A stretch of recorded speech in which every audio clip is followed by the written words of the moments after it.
뉴스 읽어드립니다. 오늘의 뉴스를 10분 만에 정리해드립니다. 오늘은 2024년 2월 28일 수요일입니다. 미국과 한국의 주요 뉴스를 읽어드립니다. 미국 내 10명 중 6명꼴로 현재 불법 이민 문제가 심각하다고 생각하는 것으로 나타났습니다. 오는 11월 대통령 선거를 앞두고 캘리포니아주와 텍사스 남부 국경을 통한 불법 이민자 유입 문제가 쟁점으로 부상하고 있습니다. 뉴저지에 있는 몬마우스 대학이 전국의 성인 902명을 무작위로 선정해 시행한 조사 결과 전체 응답자 61%가 불법 이민 문제가 매우 심각하다고 답했습니다.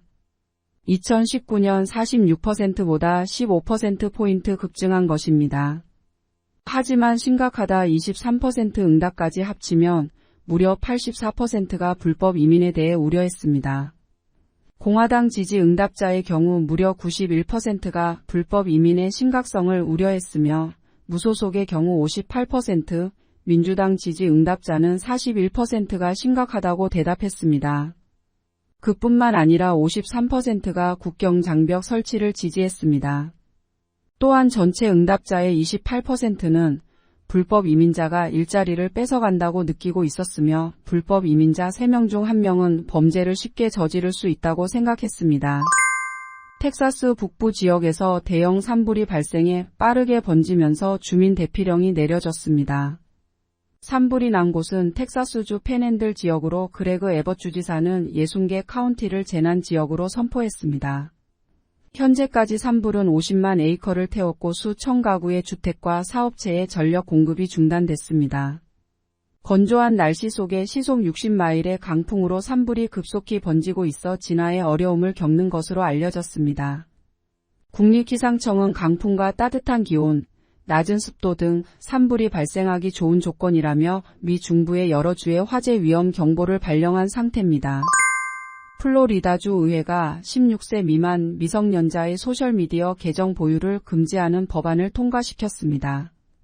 플로리다주 상하원은 어제 미성년자 온라인 보호법을 각각 통과시켰습니다. 론 디센티스 주지사가 거부권을 행사하지 않고 서명한다면 발효됩니다.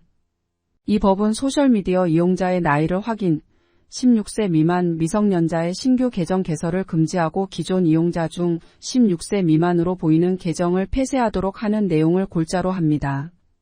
틱톡과 페이스북, 유튜브, 인스타그램 등 주요 소셜미디어 대다수가 이 법의 적용 대상이 될 전망입니다.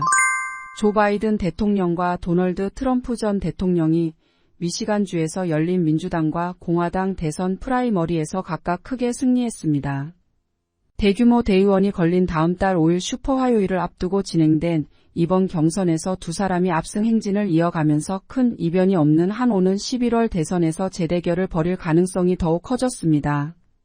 다만 실질적 경쟁자가 없이 진행된 미시간주 프라이머리에서 바이든 대통령은 전통적 지지층인 아랍계 미국인의 민심 위반을, 트럼프 전 대통령은 당내 적지 않은 반트럼프 표심을 확인하는 등 취약점도 드러났습니다. 공화당 프라이머리에서는 트럼프 전 대통령은 개표가 45% 진행된 상황에서 67.2%의 득표율로 27.8%의 니키 헤일리 전 대사를 압도했습니다. 한국 뉴스입니다. 정부가 한국 시간 29일까지 병원으로 돌아오는 전공의들에게 책임을 묻지 않겠다고 다시 한번 강조했습니다.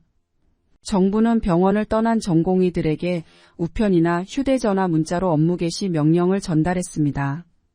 여기에 더해 각 수련병원 전공의 대표자들에겐 집을 찾아가 업무 개시 명령서를 직접 전달하기 시작했습니다. 명령서를 못 받았다고 주장하는 걸 사전에 막겠다는 겁니다. 정부는 복귀 시한을 넘기면 3.1절 연휴 이후 첫 업무 개시일인 다음 달 4일부턴 수련 병원별로 미복귀 전공의들의 명단을 구체적으로 파악할 계획입니다. 증원 규모 2,000명에 대해선 물러설 뜻이 없음을 못 박았습니다. 지난해 4분기 한국의 합계 출산율이 0.65명을 기록했습니다.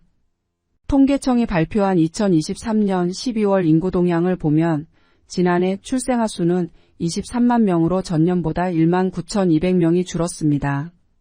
지난해에 이어 또 역대 최저 기록했습니다. 여성 1명이 평생 낳을 것으로 예상되는 평균 출생아 수를 뜻하는 합계 출산율은 역대 최저 수준으로 내려앉았습니다.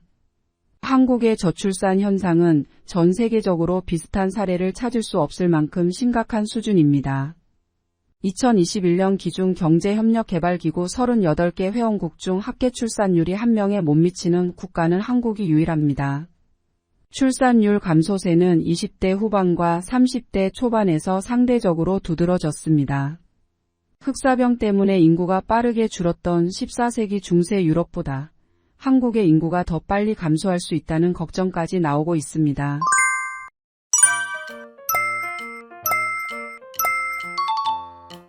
끝으로 날씨입니다.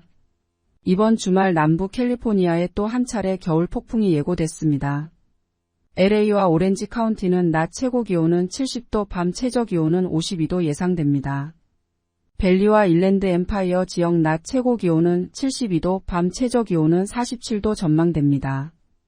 해안가 지역은 낮 최고 기온 64도, 밤 최저 기온 48도 예상됩니다. 산간 지역 낮 최고 기온은 51도, 밤 최저 기온은 25도, 사막 지역은 낮 최고 기온은 68도, 밤 최저 기온은 39도 전망됩니다. 오늘의 뉴스 읽어드렸습니다. 고맙습니다.